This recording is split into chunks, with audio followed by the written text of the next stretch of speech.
Hi guys, and welcome back to my channel. Thank you so much for taking time to watch this. So I wanted to talk to you guys about Shamima Begum. It is an ongoing case and it is currently trending.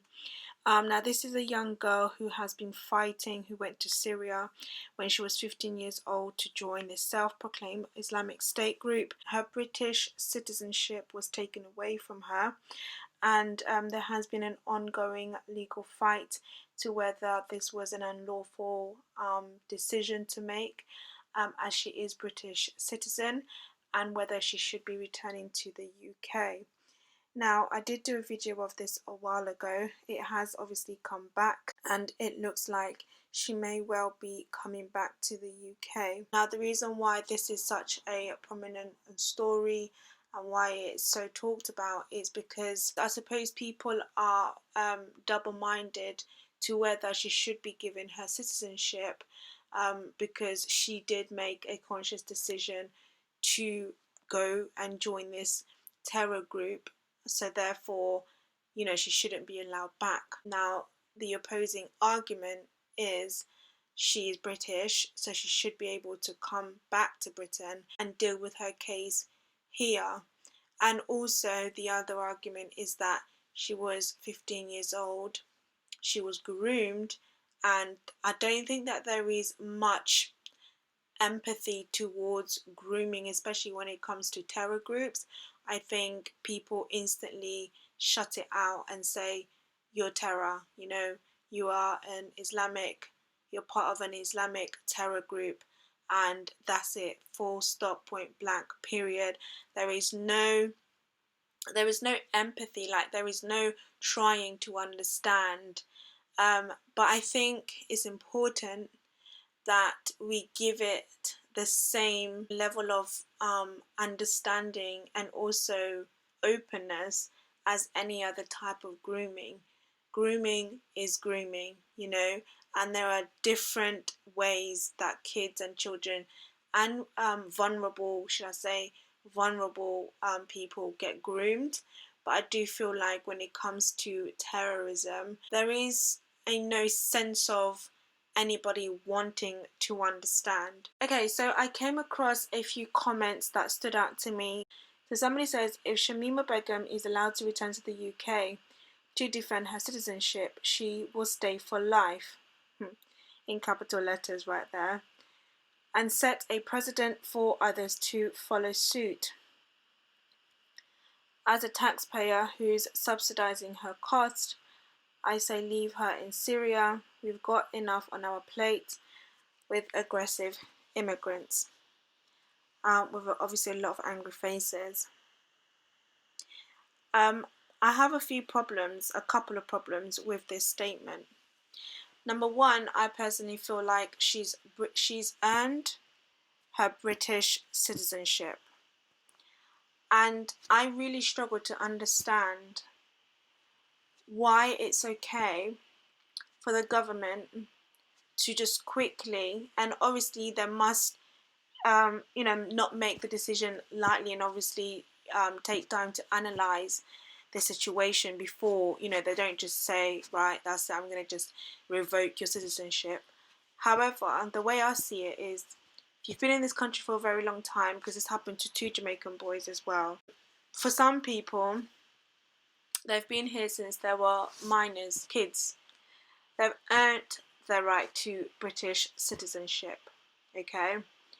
And they've built their life here. They've built their family life here. This is home. They don't know anywhere else. They've never been abroad. They've never been to Jamaica. They've never been to Africa. They've never been to Syria. They've never been outside. This is home.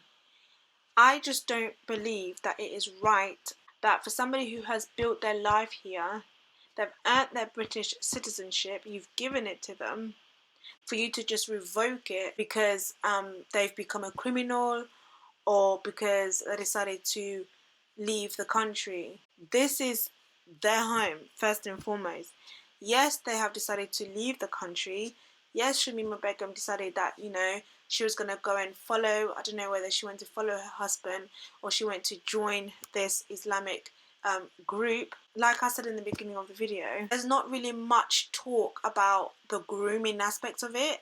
All people have in their head was that she left. She went to join an Islamic terror group, which when people think of that, all of the terror attacks, the Manchester Arena attacks. So before you can even think about the innocent children that have been groomed, you firstly think about all of the pain that that particular type of group have caused to the country. So already you're not going to be able to feel empathy towards, or you're not going to be able to want to understand. And I feel like that is a massive issue, because Shamima Begum is not going to be the last, and she definitely wasn't the first. In fact, the case that will be going on in about 2 days' time will not only look at her case, but it will also look at, I believe, 2 other cases or 3 other cases. So in my understanding, if you don't balance out the overall picture of it, and it's not to understand to forgive, or it's not to understand, no, it's to understand in order for us to know how to tackle this type of issue moving forward. And it's about us trying to understand how to prevent such issue moving forward. Kicking people out of the country or not allowing people back in the country, it doesn't take away the fact that there is a terror issue. It's almost like trying to shed off the responsibility off of yourself and putting it onto somebody else. But she's your responsibility. You've given her the citizenship. You know, you can't just shun off responsibility because you can. I just don't see justice in doing that. I really, really don't see justice in doing that. So somebody says Shamima Begum is one of the most famous examples of grooming and the success of extremism in reassuring a lost youth. If we cannot tackle this situation with care and compassion, we are only giving extremism new ammunitions and new praise filled with hate to recruit. I totally agree with that, like 100%. I definitely agree with that. Somebody says Shamima Begum isn't innocent. 100%. Jihadi wives involved in prosecution, but she's British citizen. Britain must take responsibility for its jihadis and not dump them in countries with enough to deal with. Bring her back, prosecute her fairly, and imprison her if she has committed a crime. 100%. And this is me, like, this is where I stand. She's not innocent. You know, what she did was that she made a conscious decision to leave. Absolutely, she did. She knew what she was doing. But Britain has to take a responsibility. Bring her back, prosecute her fairly, and imprison her. Why give the responsibility to somebody else? Because is that what you're going to do to every other criminal that, you know, does something like this? No, you're not going to keep revoking people of their citizenship, which they're rightfully earned, by the way. I just don't think that it's a black and white type of situation. Like, I feel like, you know, there is so much to it, but I definitely do not think revoking her of her citizenship or just dumping her into somebody else's hands to deal with is the answer. But that's just me, that's just my opinion. Thank you so much for taking your time to listen. Please do leave your thoughts in the comment section and subscribe to the channel, and I'll see you guys next time. Thank you, bye bye.